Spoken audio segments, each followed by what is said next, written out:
Hello everyone, my name is Christine San from the Research and Consultancy Department at Orange Tea & Thai. Welcome to Orange Tea Market Pulse. This video aims to share some property insights and the latest market developments that may be of interest to you. Today, I'll be sharing with you the market performance of the private residential segment for the second quarter of 2020.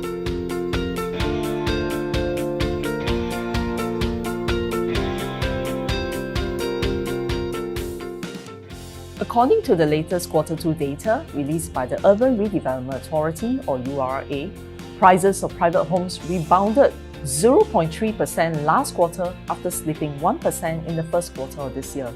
The increase came as a surprise for many, as people were expecting prices to continue falling since the pandemic is still evolving and the macroeconomy is now in entirely uncharted waters.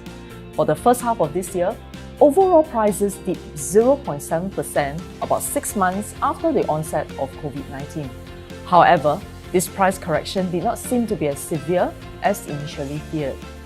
In the past economic crisis, prices fell by a larger magnitude of around 4.6%, roughly 6 months into the 1997 Asian financial crisis, and 8.3% for the 2008 global financial crisis. So why are prices seemingly more resilient now? Well, it could be due to the massive stimulus packages that have been released around the world. The QE or quantitative easing programs have probably helped to stimulate spending and increase consumer demand for investment assets. In Singapore, the government released 4 stimulus packages totaling about $100 billion to save the economy and prevent large-scale unemployment. The Fed has also cut its benchmark interest rates more than once this year and may keep rates staying low until 2022. The lower interest rates will help to prop up the property market here as home loans are now more affordable. Sales volume, on the other hand, was more adversely affected by the pandemic and circuit breaker measures. Show flats were closed while house viewings were barred during the 2-month circuit breaker. As a result, total sales volume dipped almost 40% last quarter. The resale market was more badly affected than the new sales market. In fact, some launches continued to see sales streaming in during the circuit breaker period, especially for projects that are well located and attractively priced. Demand was also quite resilient for the luxury and super luxury homes.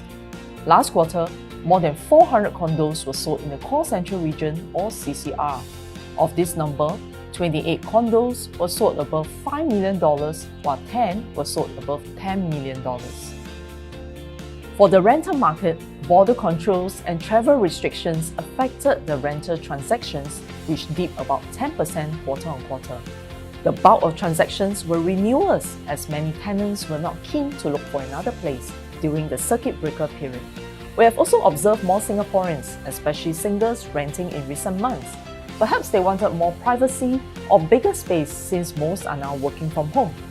Rental prices slipped slightly by 1.2%, while occupancy remained healthy at 94.6%.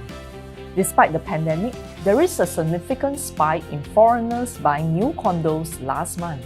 We have seen more buyers from Hong Kong, China, and the United States. That said, our domestic market will likely continue to prop up the market here.